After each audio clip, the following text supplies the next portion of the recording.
Well, hello, hello, hello. It is 9:15 as usual, and uh, we are gonna get started in a second. Actually, it's 9:16, and so we want to get started. Welcome. Well, there you are, first person on. How are you? Um, how are you doing? Oh, there's more. Hello, hello, hello. How are you guys doing tonight? As usual, it is 9:15, and we're going to be having a conversation about something relationship wise. And tonight, we're actually talking about dealing with feelings of abandonment. That is an interesting topic. The topics are really centered around um, things that folks have asked me that they want to talk about. And so I am going to facilitate that. And I usually try to give a few minutes for people to stream on. It does take a while before folks stream on, so I'm gonna give a few minutes for that to happen. But but yeah, it's Thursday night, and we're talking about dealing with feelings of abandonment, which is a big topic. What is abandonment? Um, Abandonment, I guess it could have like a variety of meanings, but in the psychological world, abandonment is a fear of losing something, a fear of this thing that you deem to be important, to be valuable, and in this case, we're talking about relationships, the loss of a relationship, and that relationship could be a relationship with a mother or a father, relationship with a significant other that's valuable. And when we talk about fears of abandonment, what we're talking about is we're talking about some early childhood relationship, some relationship that you had in the beginning, somewhere when you were little, and somehow that relationship was lost. And so from that point forward, the one tends to have fears that everybody's gonna leave you, everybody's gonna somehow at some point in time hurt you or cause pain in your life. And so there's this fear, there's this ongoing fear that that the relation that significant relationships, important relationships, they're never really gonna last. So when we talk about fear, when I talk about a fear of abandonment, I'm talking really about a fear of people leaving prematurely. And so what people tend to do, is to respond to this fear with either by always thinking that the abandonment is going to happen, or doing things to make the abandonment happen. It's almost like the brain is like pushing you to, like, well, you're going to leave, so let me just kick you out the door. So I mean, that's just part of what happens, where you find yourself creating the very abandonment that you actually don't want to see happen, which is really kind of strange in itself, because it's kind of like, we want we want to have really connected relationships with people, but we do things to cause this abandonment to happen. Um, why is this important? Like, why is this valuable? And by the way, guys, if you are on, and everyone, I can't necessarily see who's on, and it does take probably 10 minutes or so for people to stream on and say hi and that kind of stuff. It's usually really slow going in the beginning, and we kind of pick up momentum as the broadcast comes on, gets going. But hi, Stacy, how are you? But I wanted to just say hi again to those of you who are streaming on. Good night to you. Um, I hope all is well with you tonight. We're talking about dealing with feelings of abandonment, and we're trying to attack this topic because last week, when we had our topic last week, some of you expressed the thought that that's something that you probably want to hear. Duri, how are you doing, sir? Welcome to the uh, the what do we call it? The Couples Fight School show. You're on early tonight, We're probably gonna be on here for about an hour and a half or so. So you're part of the early crew. Usually early on, I'm trying to share the broadcast a little bit around so that folks know that this thing is actually happening, and that kind of stuff we're doing. And so, yeah. So we're sharing the broadcast. Or hey, what's up? You doing all right? Good, good, good.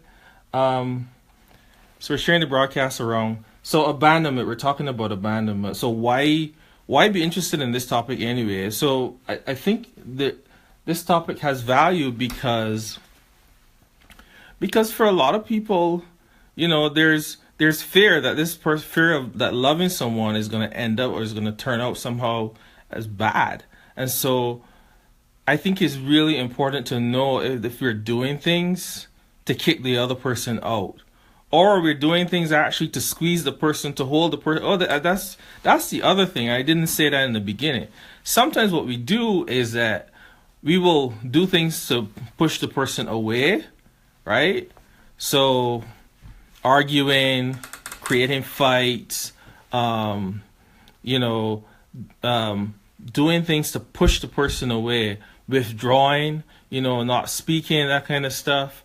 Or we do things to hold the person so tight, controlling behaviors that person just wants to run. So either way, pushing them away, well, I don't want to deal with you, or doing things that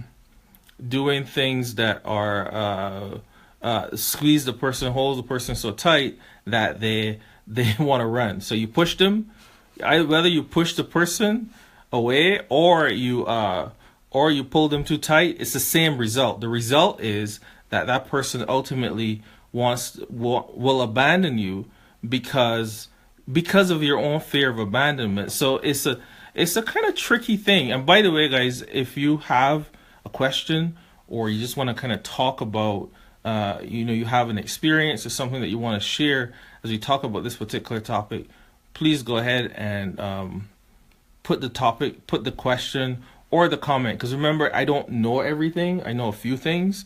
And so put the comments in below, and then we can just really have a conversation.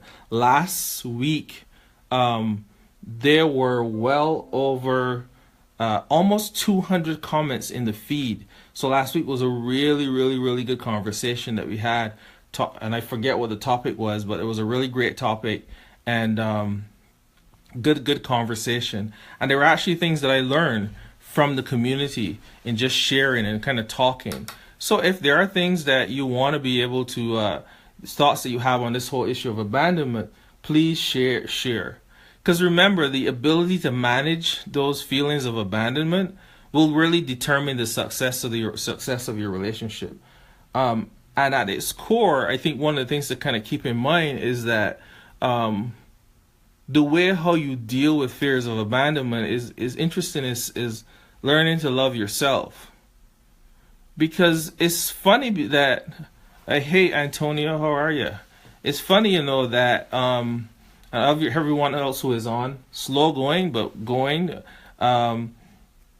Just remember that it's strange that the idea of self-love really is the antidote to feelings of abandonment. Because once you learn how to, hey Monique, once you learn how to love yourself, once you've learned how to be comfortable in your own skin, then a lot of times what happens is that it is important to have a partner. It's important to love and be loved, but that person doesn't determine your survival.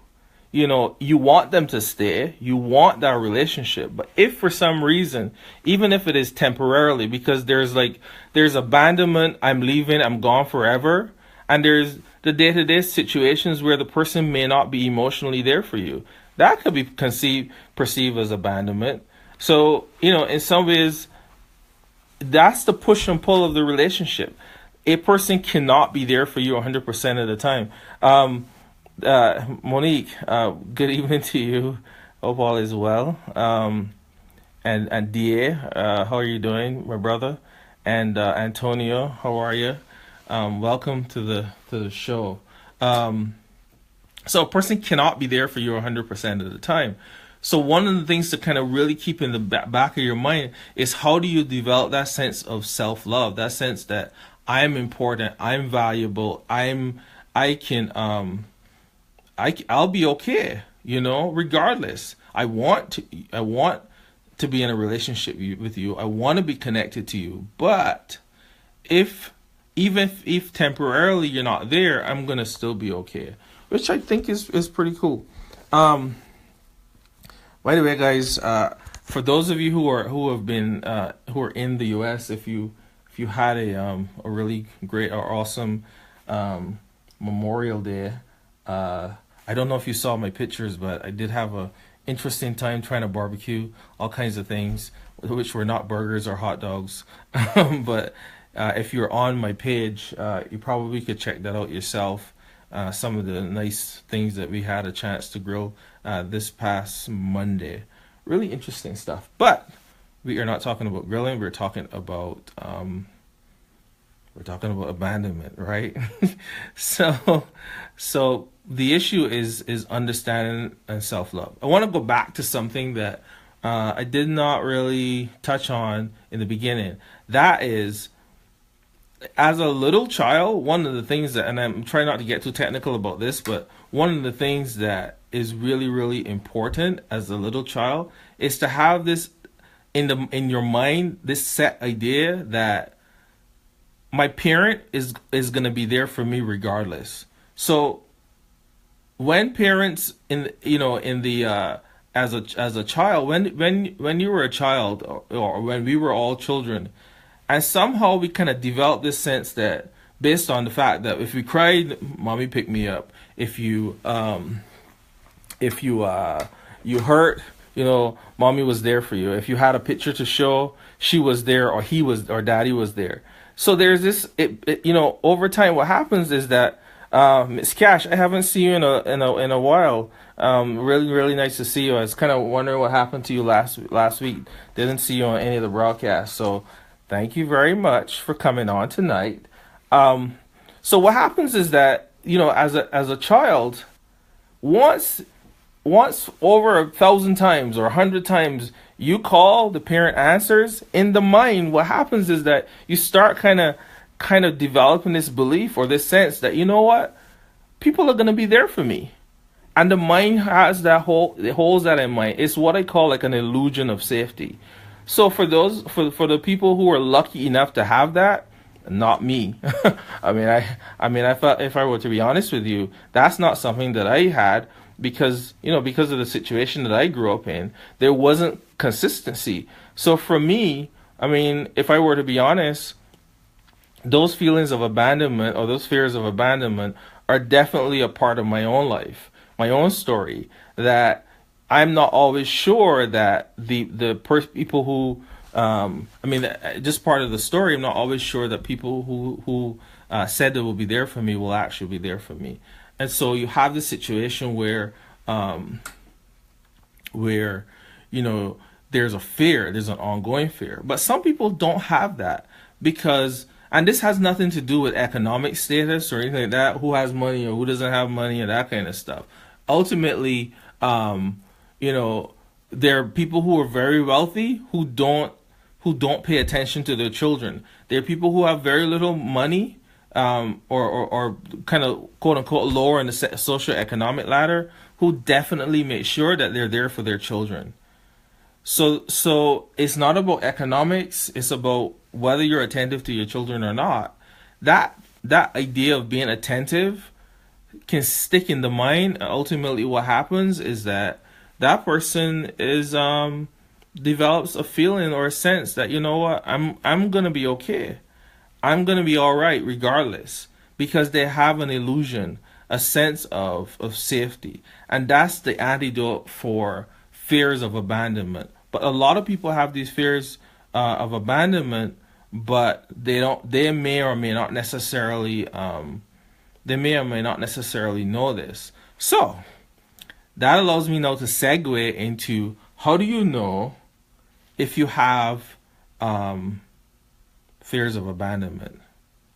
So, as usual, I'm gonna ask you to keep in mind the list. Maybe I will do something nice at the end of the broadcast. If you can remember, I'm gonna give you 1, 2, 3, 4, 5, 6, 7, 8, 9, about 10. If you can remember like 8 or so of these, maybe there'll be something nice I'll do for you in the end. And by the way, if you get a chance, check out wefightfear.com, and there are some books on there where we talk about the one book, really, really popular one, Fight Plan. Dion, how are you? Dion is my favorite star student. How are you doing, Dion? Dion fires things up in the room here, in the discussion room. So, how do you know whether you have feelings of abandonment or not? I guess that is my job to answer that question, isn't it? So check out wefightfear.com for the book, Fight Plan: What to Do Before, During, and After a Fight to Keep the Love Alive. Really awesome book, wefightfear.com. So, how do you know whether you have feelings of abandonment? First one is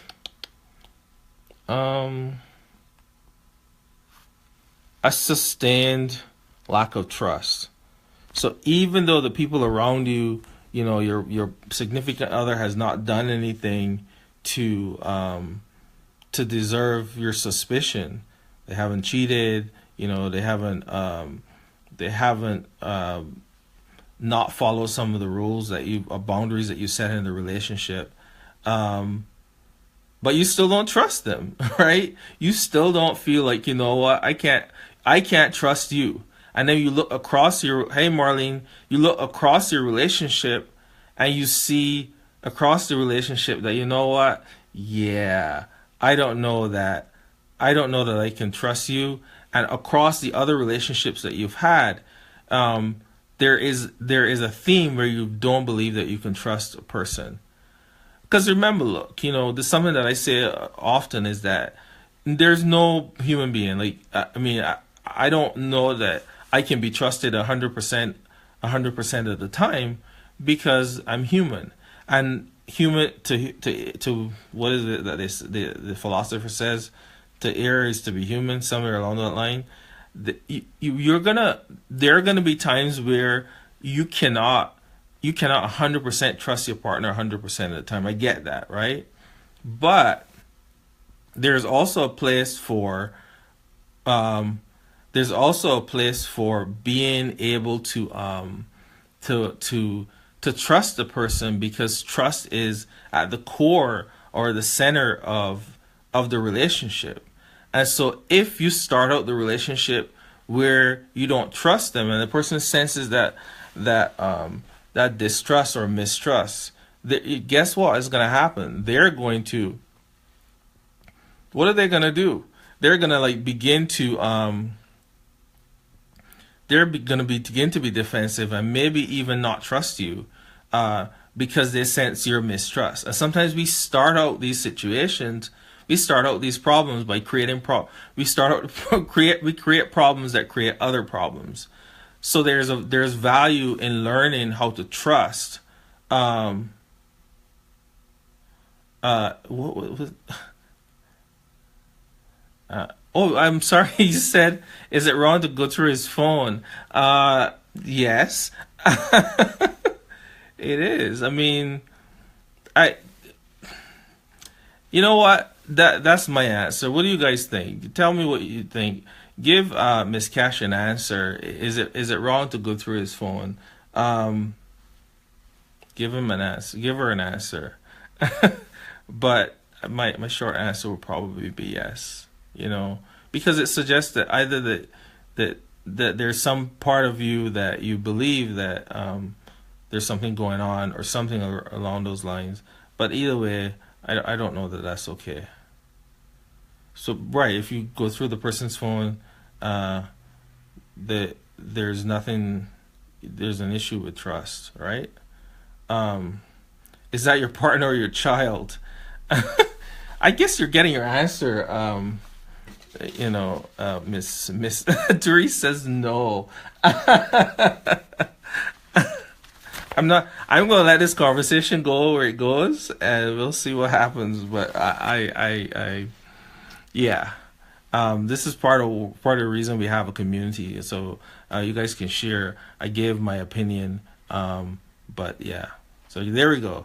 There's another thought there just going on. Um, uh, Someone else says yes, because if you feel like something is wrong, you should communicate it through dialogue, not trying to catch them in something that they haven't been honest about. Okay. Uh, do say more, jury. You shouldn't have anything to hide. Okay. I just want to use. I just want to use it sometimes. Okay. So, like I said, I'll let this stream of thought keep going, and I'll go on to the um, next one. So remember, we're talking about how do you know if you have fears of abandonment, right? Um, I think you got jokes. That's what it is. Um, Let me move on to the next one. The next one is how do you know if you have fears of abandonment? The next one is, and I'll explain this one in a second. Is a preemptive strikes in the relationship. What is a preemptive strike? Oh, you're serious.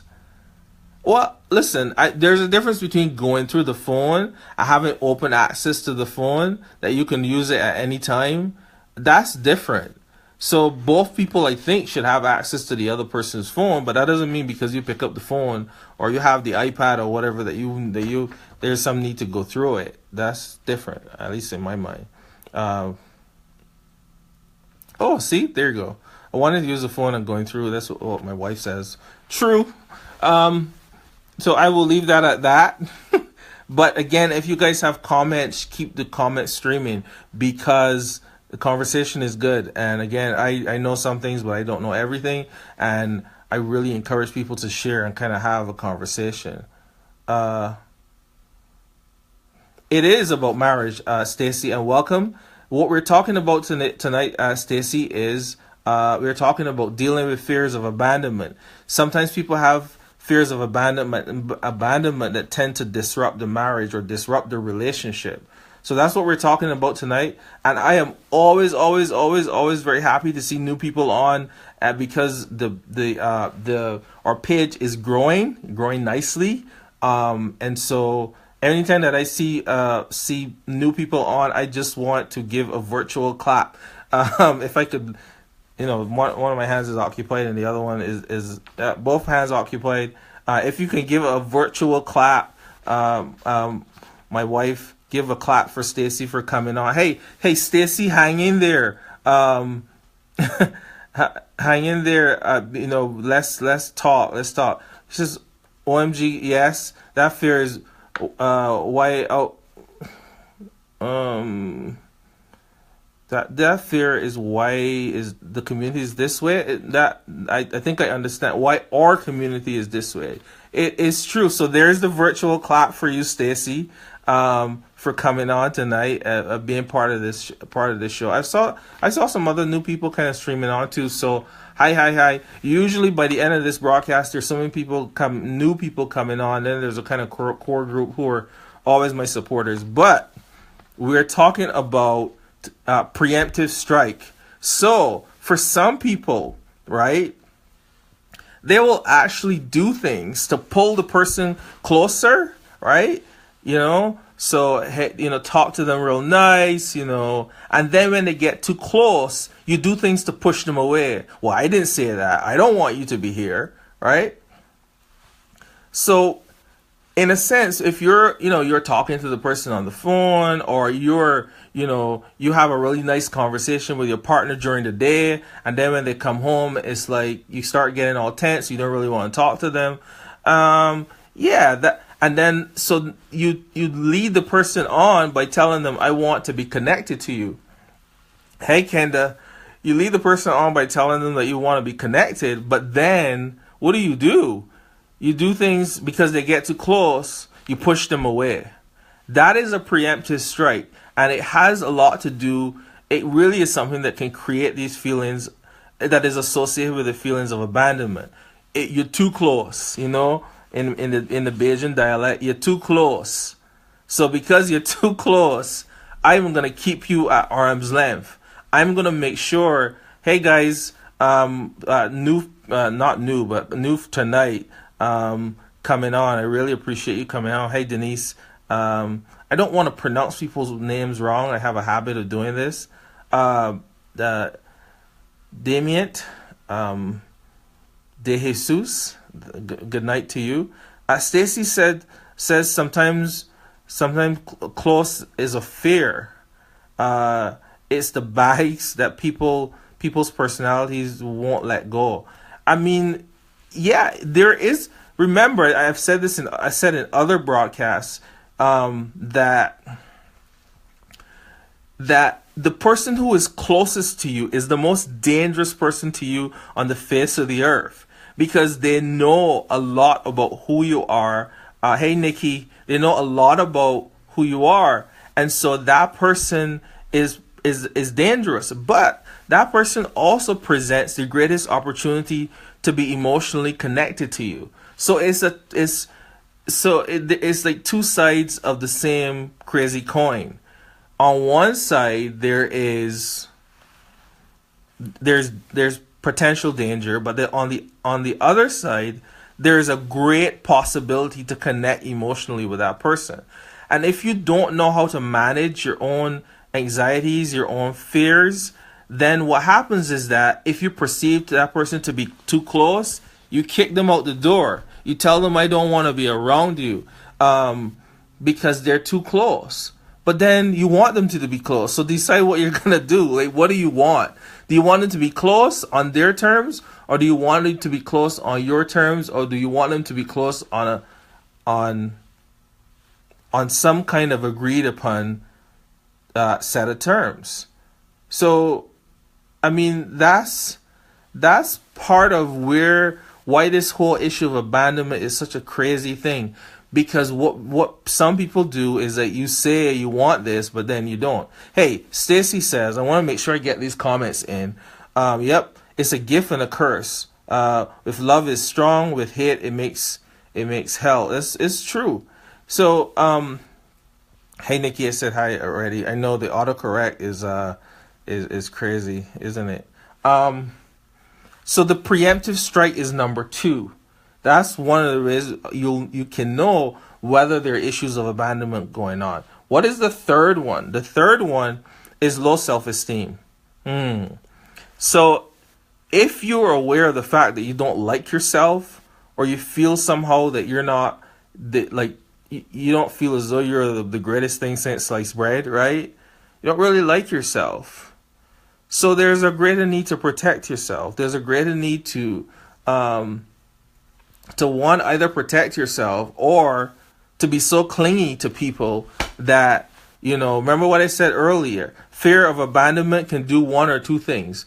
It can either push you close to force you to kind of hold your partner tight, so you're with controlling behavior, or you keep them at a distance, right? So low self-esteem is going to say, well, why is he with me anyway? Why is she with me anyway? Right? And so that low self-esteem, it is a killer, Stacy. That low self-esteem is going to drive you feelings of suspicion, because I'm not really worthy of him being with me or her being with me. So, I might as well not put effort into the relationship. So that's another thing. So imagine that you don't put effort into the relationship because you don't believe that the person is really going to be there for you. So a fear of abandonment could cause you to lack motivation to do the things that you need to do to keep the relationship going. So you do enough to say, I have a husband, I have a wife, I have a girlfriend, I have a boyfriend, but you don't do enough to really make the relationship sizzle, to really make the relationship awesome, make the relationship on fire, right? You do just the bare minimum to keep that relationship going. interesting, I think, interesting stuff. But remember, the idea is that low self esteem. That low self esteem is going to drive you to believe at some point he can leave anyway. He's going to leave anyway. He's not going to stick around. He's not going to. He's not going to be there for me. So why should I put effort into this? You know, nobody really likes me or cares about me anyway. So, yeah. So that is number 3. Number 3. Number 4. I hope you're ready for number 4. Number 4 is a tricky one. Let me see if I can explain it well, because I'm trying to understand. As I kind of research this stuff, I'm trying to understand this stuff too, right? So here's the other piece, right? You sabotage as a test. Now, I'm trying to read these comments here. Yes, that's worth is about almost killed my marriage at year 5. We are at year 7. 2 children. I love him more than ever. Hashtag lifetime to go. Excellent info. Thanks, Denise. Really, really appreciate it. So the next one is you sabotage as a test. You know, so you do things. So you take your clothes. So you I don't know what would be a sabotage as a test. You do things to test whether that person really loves you or not. So give me an example of something that one may do as a test, as a sabotage test. And the sabotage. So I'm, in an argument, you decide I'm just getting up and leaving, right? I'm leaving here. I'm not talking to you anymore. And you secretly want to continue the discussion, but you cut it off, you leave, you don't come back for 3 days because I want to show her, right? I want to show her or show him that I mean business. It's a sabotage in some ways. And you're hoping that the other person is going to run behind you. They may not. They may not. So sometimes for some people, the only way that they know to really maintain connection is to keep testing the person to see if they're really gonna stay connected to you, if they're really gonna be there for you, right? But relationships are not tests. Relationships are not about testing. There's a knowing. You either know that that person is gonna be there for you, or you don't know. Your job is not to test. You are not a schoolmaster, all right? A teacher. You have a partner. You're not supposed to be trying to test a person to see whether they're going to be there for you or not. Or not. As a matter of fact, if you're engaging in sabotage as a test, that person is probably doing things to demonstrate to you that they're going to be there for you. You can't even see it. Yep. I hope you heard that. I hear the crickets. Crickets. The crickets that person is probably doing things to let you know that they're going to be there, but you're blind to it. You can't see it because you're thinking about, are they going to be there for me, when they're already doing things to demonstrate to you that they're going to be there for you. I'm just saying, right? Be vigilant. Just see what you can't see. That's a whole other topic. All right, what is the next one? We just finished. What my wife is saying is some kind of testing good while dating. I think so, but I'm not sure what kind of testing. I think testing has more to do with observation of how the other person is going to behave in situations. But I don't think that you should be manufacturing situations to see whether the person is going to respond one way or the other. If situations come up and you look at that situation, you say, you know what? I don't like the way how he responded in this situation, so I'm gone. Hi, Mom. How are you? I don't like the way how you respond in that situation, but to manufacture the situation, yeah, I don't know that about that, but maybe we have a difference of opinion there. But that's kind of my thought on that. Yeah, I think you're right, Moni. Your mind will sometimes play tricks on you. So you may find yourself in a situation where um, you don't see that person is like, I love you, I'm looking out for you, I'm gonna be there for you. But you're focused on the one, two times that they did the thing that you didn't like because your mind is looking for a reason to run, right? Just saying. So testing on purpose is not right. That's all I'm saying, Stacy. I mean, if you're gonna absorb. I'm not so why can't I say that word tonight? Um, Observe is the word. If you're gonna observe that person doing things that that you may think to be either right or wrong, fine, but don't manufacture situations. Uh, we're talking about Thanks, Mom. He says, I'm blessed. Okay, I'm on. Good, good. That's right. Tests will come. So be vigilant. The tests are going to come.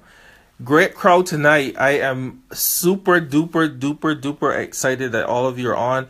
We have some momentum tonight. So give your comments and just let us know what you're thinking, what you're feeling, what your thoughts are on this particular topic. We're talking about, what are we talking about, guys? Let the folks know. We are talking about how to deal with feelings of abandonment in your relationship. And we have already talked a little bit about what are feelings of abandonment, why this whole topic is important. And hey, Erica. Also, now we're kind of discussing how do you know if you have a fear of abandonment? Uh, Kenya. Let me see here.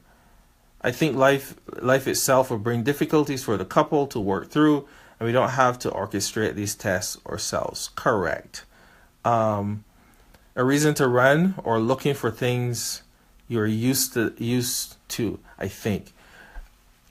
So that's a really important point, Erica. Just kind of understand that.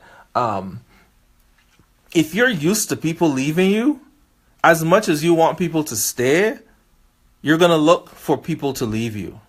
So with your mouth, you're going to say, I wish people will stick around and connect with me. But if you start looking deeper into the relationship, into the interactions that the person has, you will see evidence that that person is doing subtle things, even unbeknownst to themselves, to push people away.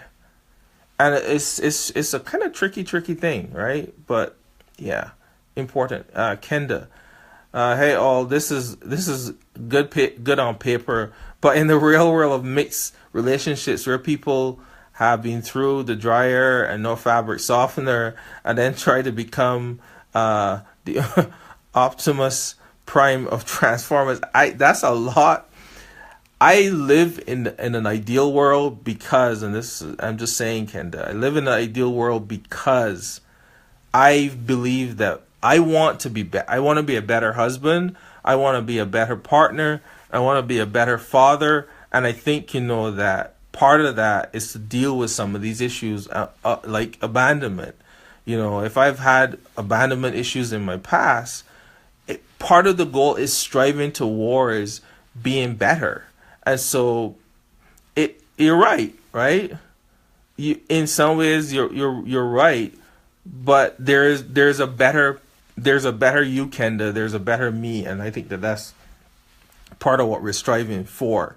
I just, my heart goes out for us to be better people, to really have relationships where we can deeply connect with one another. And I see this, I saw this today in some of the work that I'm doing with couples, right?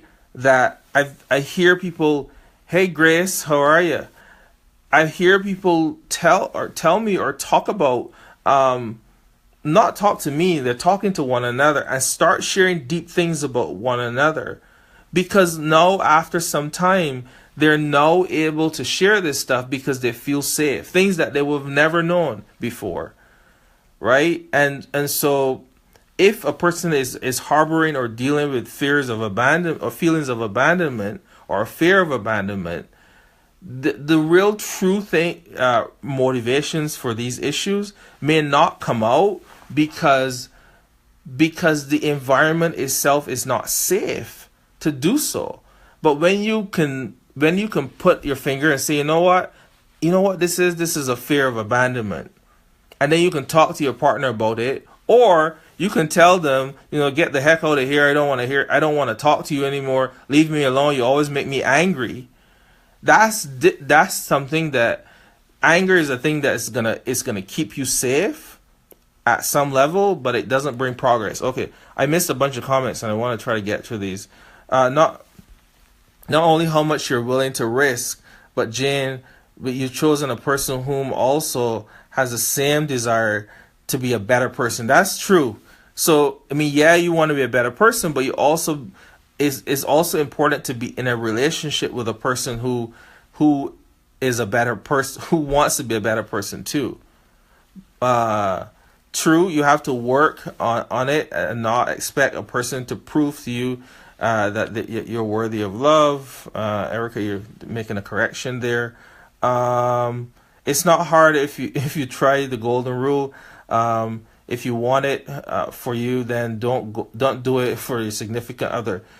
If you don't want it, I'm sorry. Can feeling abandoned apart from your husband and wife relationship.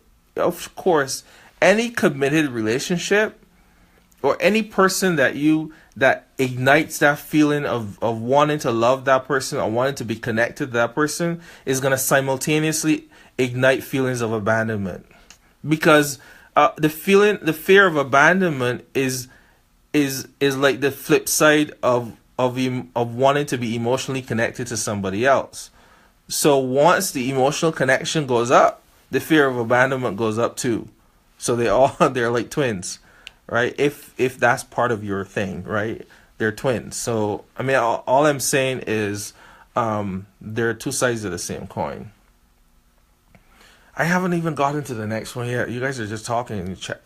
The chatter is really, really, really good, by the way. So the next one is how do you know if you have fears of abandonment? Are you ready for the next one? The next one is get your pencils out if you have pencils, or just listen. You could always watch this thing after if you choose to. And by the way, make sure you share this with your friends. Let people know that you are here and that we're talking about a topic that people like. And by the way, while you're doing that, think about new topics, because we get to the end, we ask for new topics. You don't necessarily have to do it at the end. As we talk right now, there may be topics that come up. Put them in the feed, because if you're putting them in the feed, you're going to allow other people who may not necessarily stay till the end to see the potential new topics. So if you have a new topic, just shoot it. Hey, just put topic colon and put the topic in, so we'll continually have new topics to share and to talk about going forward. So what is the next one? Small things become big things. So, and I am chief of sinners for this. So a small problem is now a catastrophe. You came home late. So now because you came home late, something is terribly wrong. Right? So you create things that are not there. The person didn't call you and they're supposed to call you. And so you make a big issue about this when it's not.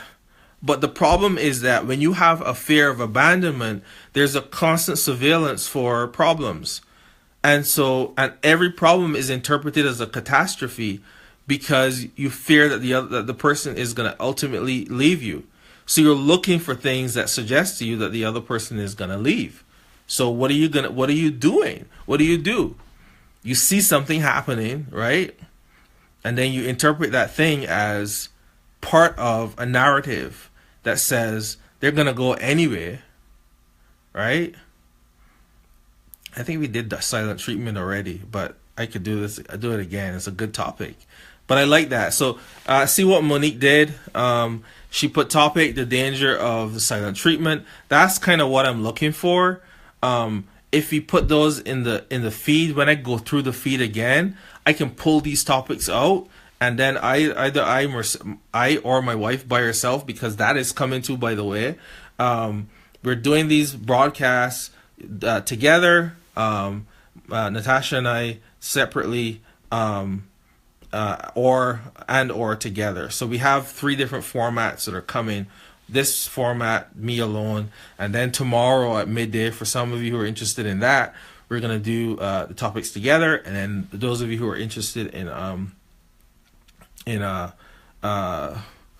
but then those of you who want to hear just a female perspective, we're gonna see some of those. We're gonna see Natasha come on her own very, very, very soon. So look out for that. And by the way, also look out for the app. This is a big deal. I saw the recording today of the final version of the conversation app. That is something that is not out there at all. I think is really, really important. It's going to solve a problem that many people have. But so look out for that. Kenda says, I think if you have a problem, then your significant other shouldn't label it as not important or looking for trouble. It adds to the tension and creates a real problem. But here, Kenda, so this is a very, very good statement, because usually a lot of times we bring a request or complaint or concern to our partners, and depending on the situation, how it's presented, sometimes what can happen is that complaint or concern is seen as an attack. But most times, all of us just want a good life. We want to be able to share what our thoughts are with our partner. But if the person is not clear headed, they can interpret it as an attack, which can create problems. So good point. Putting a magnifying glass on a small thing and setting the expectations that the person is ultimately going to leave is self-sabotage to me. That's right, but that's what we're talking about. We're talking about fear of abandonment and the role that sabotage plays in this process. Grace says she agrees with Kenda's last statement, especially if the partner's view is that you're blowing things out of proportion. My wife is saying also coming soon topics for women in relationships, topics for men in relationships. So we are splitting this thing up and we're going crazy on it. So small things become big things, and because there's this fear, there's this constant fear that the other person is leaving. So a fearful person, it's like a fearful person with a gun. They're not gonna ask questions. They're just gonna shoot, right? So you have this problem where, calm down, take it easy. The person is not going anywhere, and even if they go somewhere, you're gonna be okay, right? I don't see Arlene, but welcome if you're there. I don't see Arlene. Grace says a person reacts the way they do because they're affected at some level. True. A cooling off period. Oh, by the way, you're talking about cooling off period. There is a reason why the cooling off period usually needs to be 20 minutes at least. That's a scientific fact. You need 20 minutes because there is a concept called flooding. I've talked about this in the past. Flooding is a biological process that, there are a bunch of hormones that are flowing through the body, and because those hormones need at least 20 minutes to dissipate out of the bloodstream so that you can get your thinking right, and so on and so forth. I won't go into that too much tonight, but that cooling off period needs to be at least 20 minutes. Tasha, it needs to be at least 20 minutes, just purely based on science. So that's a fact for you. Here's another one. So what if they have a bad temper? Maybe 24 hours. True. I said at least 20 minutes. So anything beyond 20 minutes is fine. Just make sure it's not 20 days, like what we do sometimes. Like again, I've been yeah, the 20 minutes. 20 minutes is the it's a scientific breaking point. 20 minutes. Um, the next thing is resentment is based on perceived exclusion. So, what do I mean by this? Um, Only 20 minutes. I know some couples that it takes a few days, but that shouldn't be happening. I mean, that's a problem, right? Um, it shouldn't be happening that you take two, three, four, one day, for that matter, and that's a challenge I think in a relationship. Um, Resentment is based on perceived exclusion. Uh, Perceived exclusion. What is perceived exclusion? Perceived exclusion is Oh, let me give you a good example. I think the person goes to the store and they buy or goes and they buy themselves lunch, buy themselves food from the takeout, and they don't bring food for you, right? They forgot. Let's say that they forgot. Um, but you see that as a deliberate attempt to exclude you. So you make a big small things again, but it's small things become big things, but also you see it as exclusion. No, you do this. You didn't bring me any food because, you're always treating me this way, and so on and so on and so forth. You don't think about me, you don't care about me, and then it escalates into that's just the same way how you're not gonna bring food for me is the same way how one of these days you're just gonna leave me. How do we get from not bringing food to leaving, right? I don't know. I'm just saying, it is 1,000 cuts, but it is the perceived idea of that the person is actively excluding you. There's different if the exclusion is actually happening, but if you perceive the exclusion, if you perceive certain things as a person actively excluding you, that's another issue. So I won't push too hard into that one. That's kind of out there somewhere. But perceived exclusion. The other one is falling in love often, always wanting to be in a relationship, always craving a relationship. Seems a little iffy, right? That a person you see say a person who's fallen in love often is a lovable person, right? But a lovable person, but sometimes that thing that where you can't be alone is really a fear of being alone. Behind that is a fear that people will ultimately abandon you. So you want to keep people as close as possible. Does that make sense, guys? Does it make sense? Do you see where I'm coming from? You see what I'm saying? Remember, what I'm saying is that you fall in love often. Or, okay, Grace, I think you got what I'm saying. Um, some of these are not catchy. Like, some of them are less catchy than others. So you just kind of like have to move on, right? All right, guys. Thank you. I feel all alone here. And I need to make sure that you're actually hearing what I'm saying and talking back to me, so that I don't feel alone. Well, thank you. Thank you for helping me to feel included in this discussion. Hey, Gregory, awesome to see you tonight as usual. I appreciate you coming on. I was just letting folks know that I was feeling a little bit alone and I needed a virtual hug.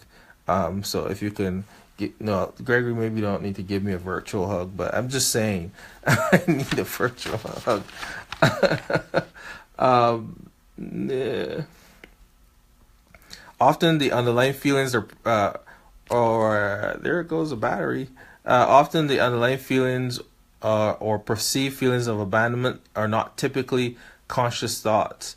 They're deeply embedded core beliefs that and assumptions that are not molded that we've molded from childhood. True. Uh, he says no virtual hugs here. I get it, man. I'm sorry. I know, but thank you for just being around. No hugs, but thank you for being around. The feelings of abandonment. Excuse me. Some water. The feelings of abandonment are deep within you, and sometimes you don't even realize what's happening. You just know that you just know that you have an uneasiness or anxiety, right? What percentage of these problems stem from one's childhood? I would safely say 100%, because just you didn't come on earlier, and now I have the hiccup, so bear with me. You weren't on earlier, Monique, but the chief job of childhood, and my wife is just awesome at this with our daughter. Chief job of childhood is to let that person believe that the world is a safe place and people are to be trusted initially, and then at some point you start introducing the idea that some of that is not true. So let me explain to you. Let me give you an example, and some of you have heard me give this example before, so don't roll your eyes if you've heard it before. So my daughter is about, when she was about 3.5, 4, she looks out the window and the neighbor's car isn't there, right? So she says, the neighbor's car isn't there, and I say, true, the neighbor's car isn't there. She says, okay, that's no problem, right? And then she says, because she's going to be back. And I say, yeah, she'll be back. And then she makes this very profound statement after. She says, because adults always come back. That is that is the anti-statement to abandonment, right? She's saying that adults always come back. Is that true? No, right? Many of us know that sometimes that just doesn't happen. Sometimes adults don't come back, right? Sometimes when they're there, they do bad things to you. We know this.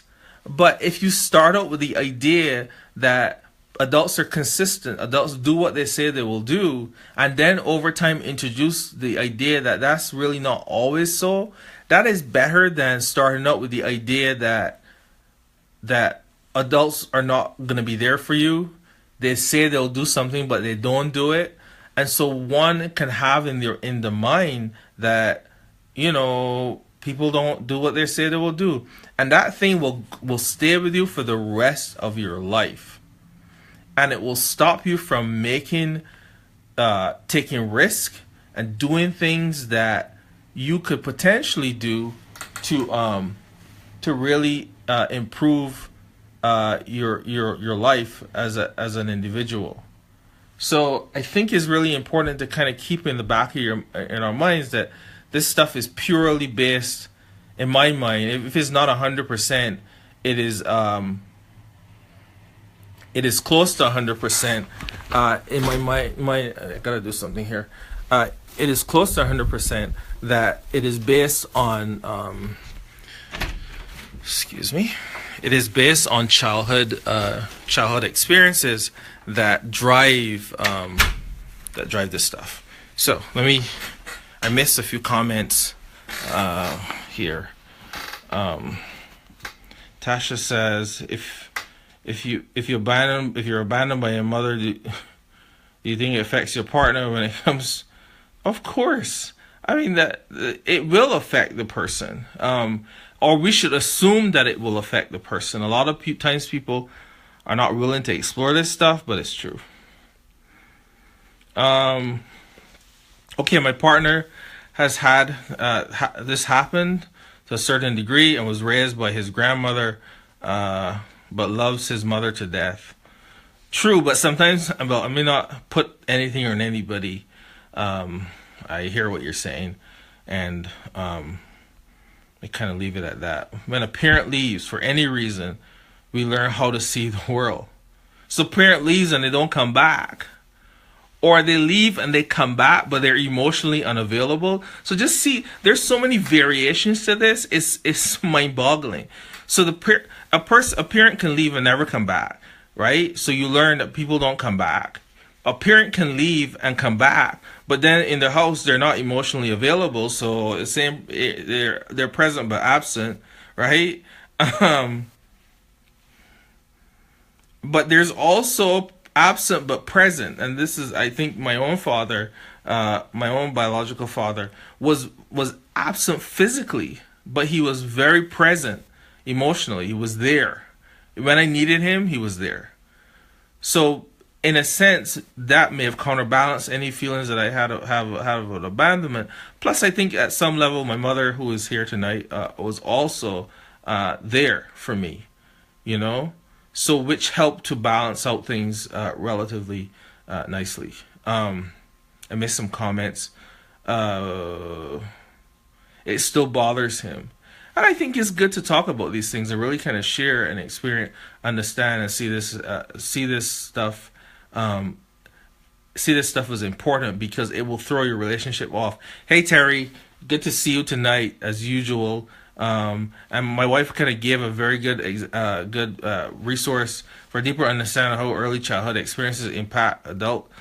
See the ACE study. It's a really good study. I think it's something that you can Google. We probably should put a link up for them so they can get access to it. So it's childhood. I mean, that childhood will drive it all. Drive it. How do you know if you have fears of abandonment? You're constantly focusing on pain, focusing on the problems in the relationship, because you want to prove to yourself that I was right. You're gonna leave me, just like everybody else leaves me. So you just keep focusing on the bad things, on the problems.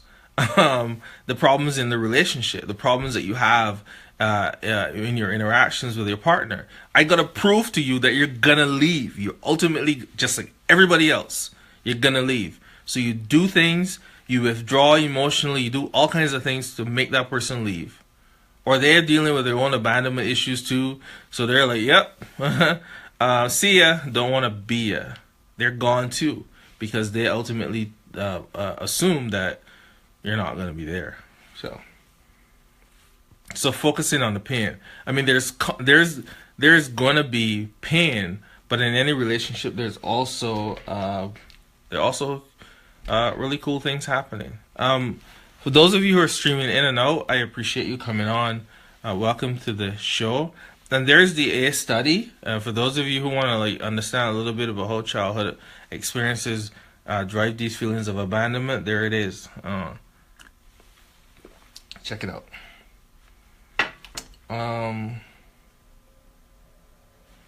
The last one, I mean, there are more, but I'm giving you the last one on my list here.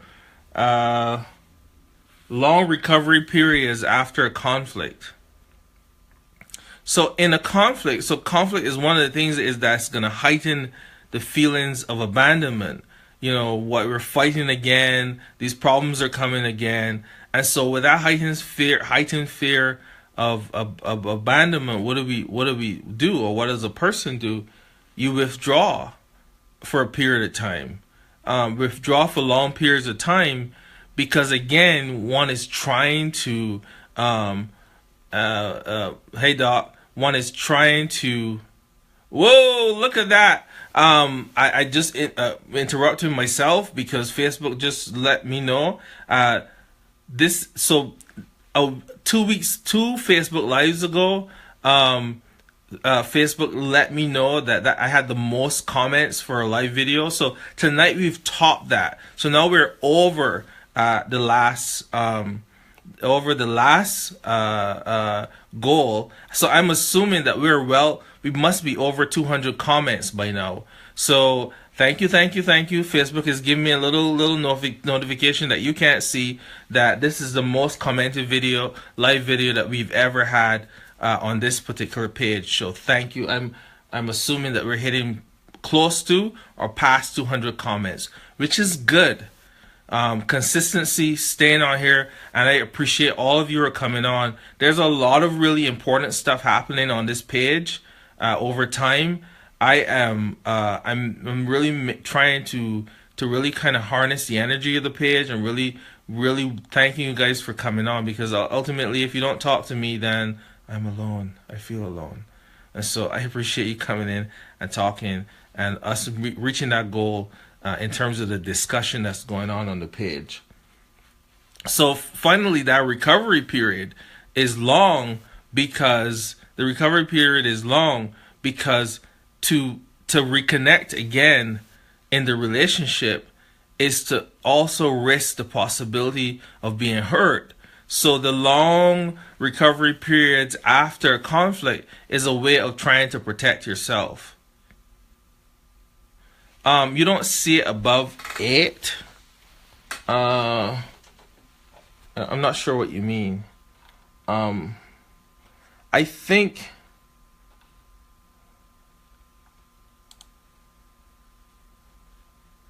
I'm not sure what you mean. But the comments, depending on what page you're on, there's a main page that the comments are on, and then there's a page that then there's another page that the comments are on.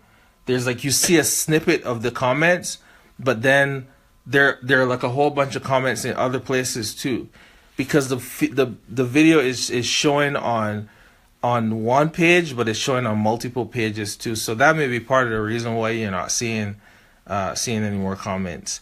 Usually what happens at the end of the broadcast, all the comments tend to come together into one nice bunch. But if you let's just wait, we see where this goes, because I'm looking at my computer over here right now, and I can only see 1, 2, 3, 4 comments, but this streaming keeps going, because so there's way more than 4 comments going on here.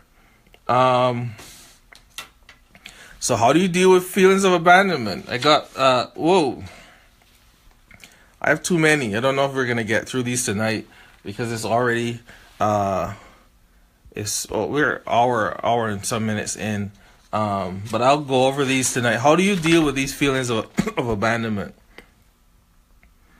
I think the first thing that you got to do is just call it what it is, a fear.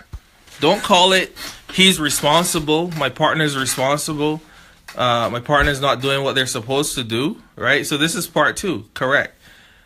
Call it what it is. You're afraid that the other person is going to leave you, and that's okay. It's okay to have these fears. Where did the light go? I feel like my lighting just kind of disappeared here.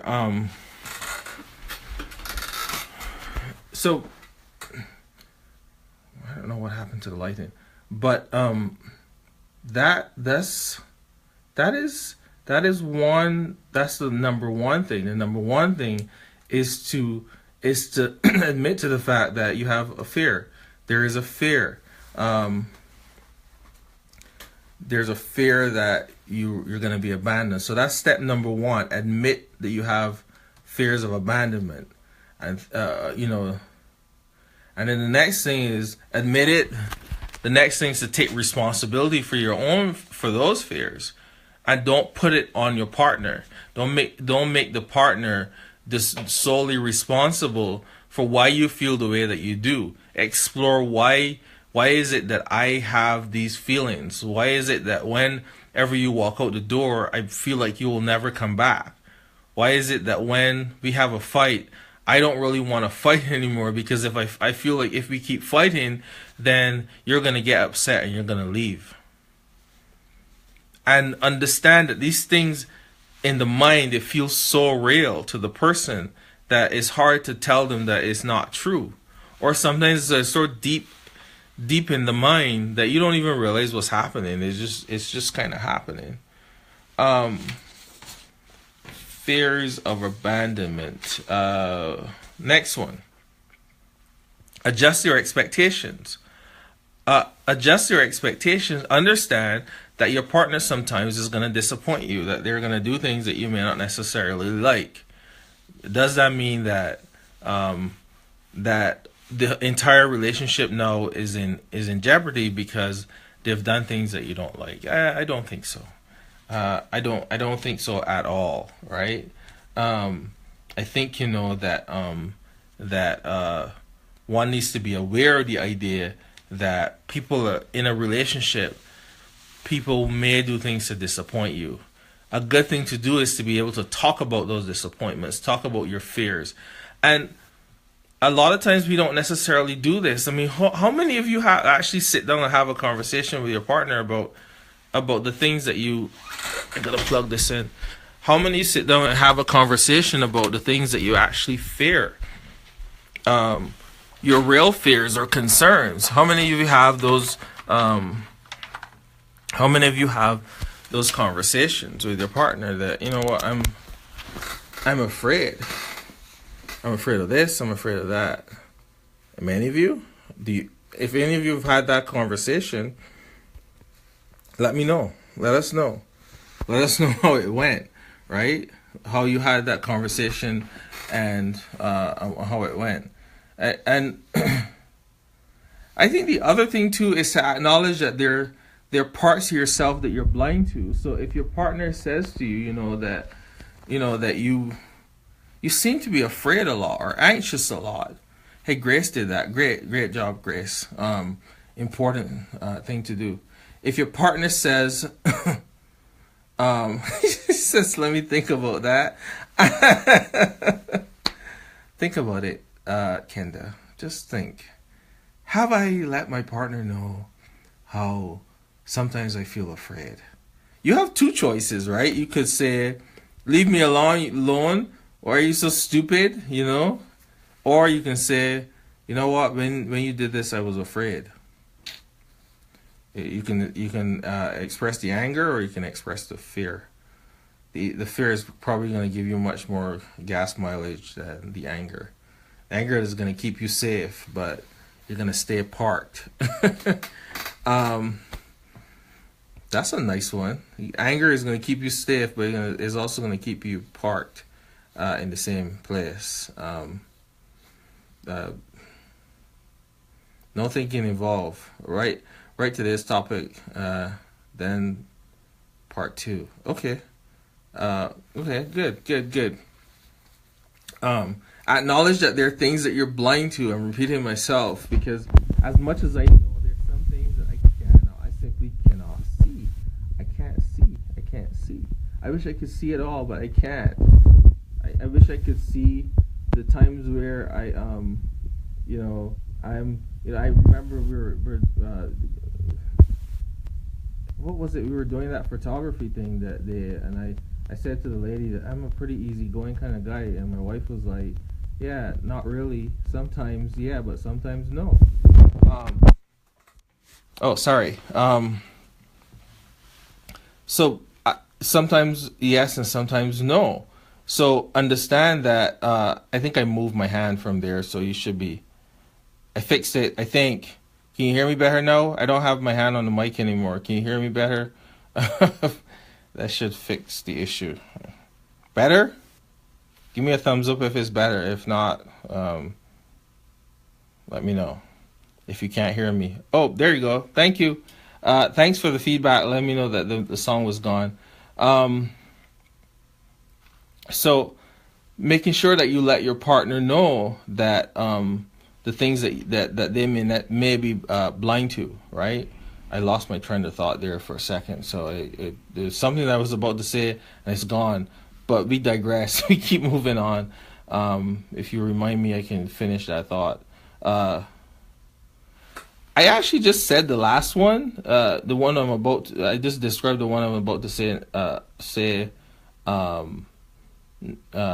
before. Choose to express fears over anger. So I just said that. Anger is a secondary emotion. So anytime that you feel anger, you're ultimately going to feel some other emotion. Express the fears. And by the way, here's a really important kind of tip to think about. The more vulnerable you are, the more vulnerable you can become. I'm not saying that you're supposed to be vulnerable with every person. It is not realistic and it is not wise. You just no. Everyone does not deserve your vulnerability. And sometimes that's even so with your partner for brief periods of time where you may not be able to tell them exactly everything that you want to say. But I think, that it is important, at least in my mind, to take those risks, because sometimes you taking the risk is going to open up the other person to taking risks themselves sometimes. So there's value in taking some emotional risk there.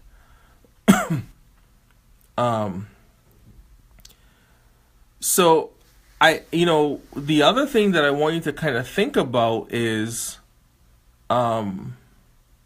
forgiveness. Holding on. Sometimes we hold on to stuff on an emotional level because it's familiar. It's familiar to be angry. It's familiar to be resentful. I mean, I just think about it for a second. I mean, those of us who grow up in the Caribbean, it's almost like a lot of the people that we lived around, or at least, I'm just saying that I tell you what my experience is. A lot of people that we grew up around just seem to be angry all the time. So, like, what does it mean to be around? If you get into a situation where you're around happy people, it feels strange. You almost would think that these happy people are like pretending, because all the people that you grew up around are just angry all the time, and that's normal. That's so understand that if you try to be happy, your brain is gonna tell you no, no, no, no, no, that's not the way. It's better to be angry. It's better to be withdrawn. It's better to keep yourself to yourself, because people are gonna hurt you. People are gonna leave you. People are gonna do things that you don't. They're going to do things to cause you to run away. So, part of, I think, your responsibility is to forgive, is to allow yourself to the freedom of being a person who lets people know I'm sorry. It lets people know that I'm okay with forgiving you for whatever the thing was. A topic. I see a topic here. How to forgive when experiencing abandonment in a relationship. That's a deep topic, but it's a good one. You guys are keeping me on my toes here. Okay, so what's the next one? And this is like short but profound. Short but profound. Here, you ready for it? Are you ready for it? Remember, guys, check out my my website. Where the books, the fight plan, and some other books on anger and stuff. Check it out. Check it out. Check it out. Forgiveness is key to solving many of the problems in a relationship. It's true. Here's the other one. If you're ready for it, in terms of how do you deal with fears of abandonment, it is simply understanding that it will be okay. One of the most powerful things to hold in mind in your relationship is to understand that it will be okay. That when bad comes, good is on the tracks, getting ready to pull into the train station. That bad is there. Miss Johnson, hey, new face, how are you? That bad is going to come. Bad is there, but good is on its way.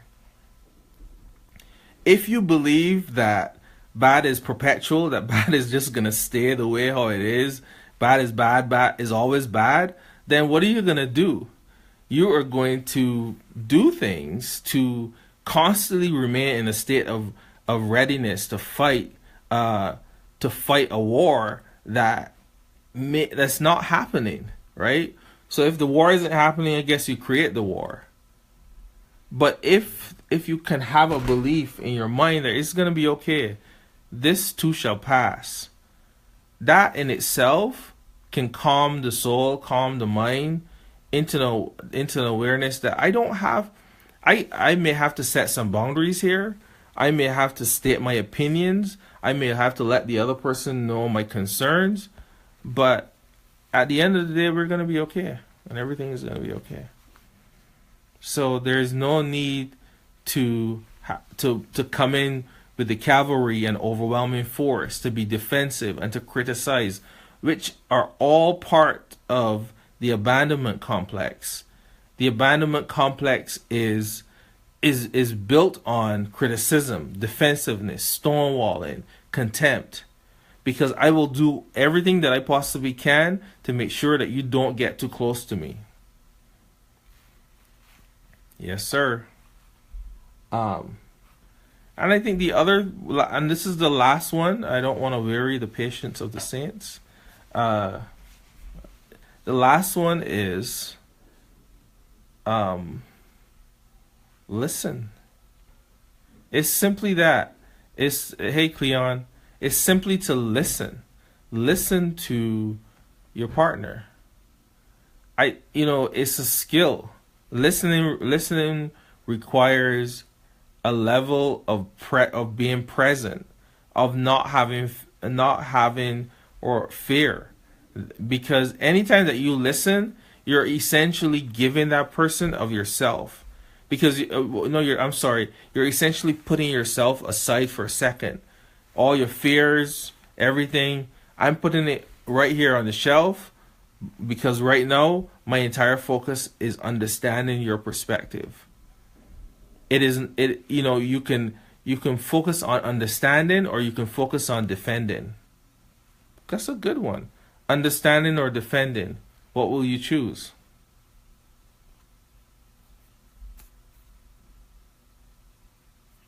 What will you choose? Are you going to choose understanding, or are you going to choose defending? It's a choice. So I say understand. Right? I say understand. But putting yourself aside long enough to understand is hard. But that's why you need to get my app. Just kidding. No, I'm serious. The app is going to really help revolutionize how you have conversations with your partner. It's going to deal with this whole issue of interrupting. Really big problem in conversations where the other person interrupts and so on. But that's coming. Maybe the next 2 Facebook Lives, I'm actually going to have something to present to you in the App Store. Dion says, listen, I've learned to listen to my partner without having my phone around or the TV on, and it works. Giving him my undivided attention. I don't know about you, but it feels good to know that of all the things that are going on in the world, there's some person who's willing to listen to me and listen to me totally. There's a powerful feeling in knowing that when things go wrong, that in this world there's that one person that when you call, they will answer. It's not quite Jesus, but that they will do as much as they possibly can to answer. There's nothing like that feeling. Nothing at all like that feeling. And that is the antidote to fears of abandonment. It is knowing that I will be there. I will be there. And that in itself is a statement that we all should be able to say with a full confidence in our partners, that I will be there for you.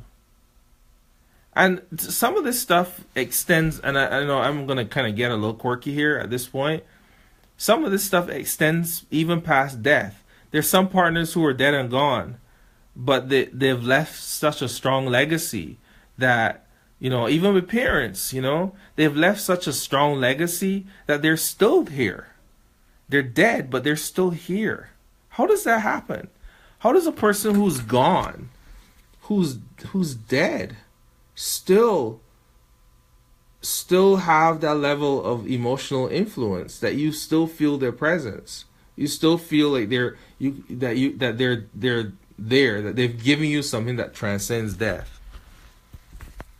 I mean, that ultimately that goes into kind of religious realm, but they're human beings who are able to do that because they, in life they were there.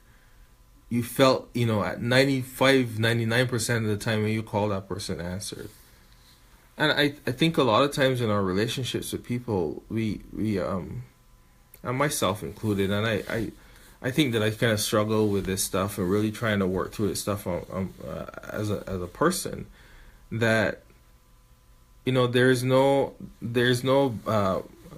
shame in really connecting and giving yourself emotionally to a person and letting them know that you're going to be there for you.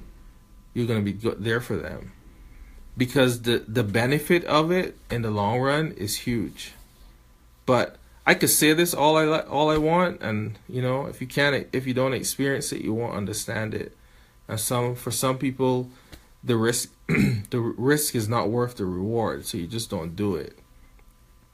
I think that the reward is worth it. So I say, for those of you who have experienced abandonment, work through those fears.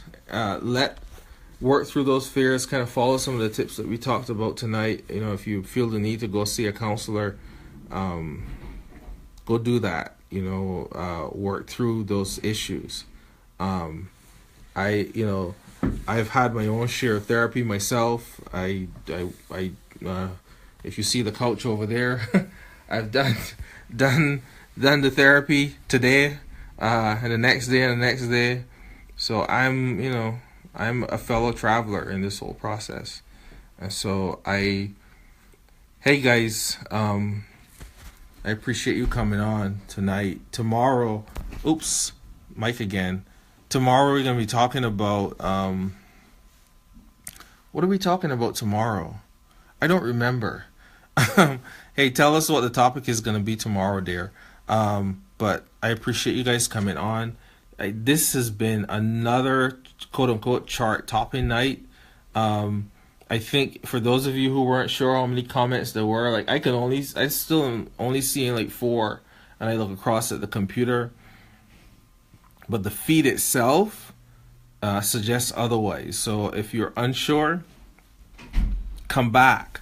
And later on, you'll see that the amount of commenting that went on tonight, there's something really, really special happening here. And I think, that we need to keep this conversation going. It's a little bit of good science. It's a little bit of humor. It's a little bit of your input, all come together to make a really nice soup of information that people, I think, it's a little bit of a different brand. And so let's keep the momentum going. Let's keep the energy going, and let's keep sharing your thoughts, sharing your ideas, and it will be going somewhere. We're adding more and more as time goes on. So I appreciate you a lot. Hey, what did Miss Cash say? It was an awesome night. I learned a lot and took notes. Wow. So those of you who took notes, there's a royalty. I will be sending you a link to pay your royalty fees. No, I'm just kidding. When can we do a part 2? So you want more of this whole abandonment conversation?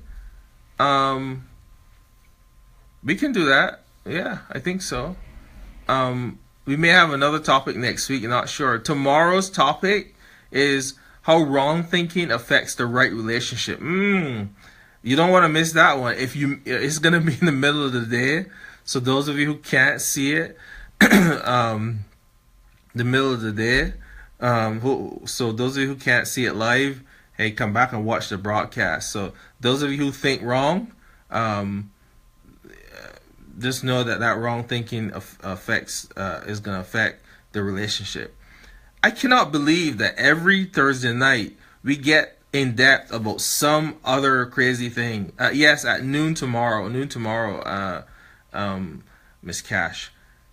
Every night we seem to touch on some other area of relationships that I haven't been able to touch before. It is amazing. The level of conversation that goes on, and there's so much to learn, so much to know. I think you guys are absolutely awesome. Really, really appreciate you coming on and sharing tonight. So we've hit that 1 hour and 30 minutes. wall where I start to get confused and delirious and not able to talk anymore. So I'm gonna say good night and goodbye to all of you. Sleep well, and I will see you tomorrow. See you tomorrow. Let's talk some more about whatever it is that we talk about and have fun. Have a good night's rest, and we'll talk soon. Bye bye. Well, before I go, how to deal with fears of abandonment in the relationship part 2. Hey, good night and take care. Bye bye. Bye bye.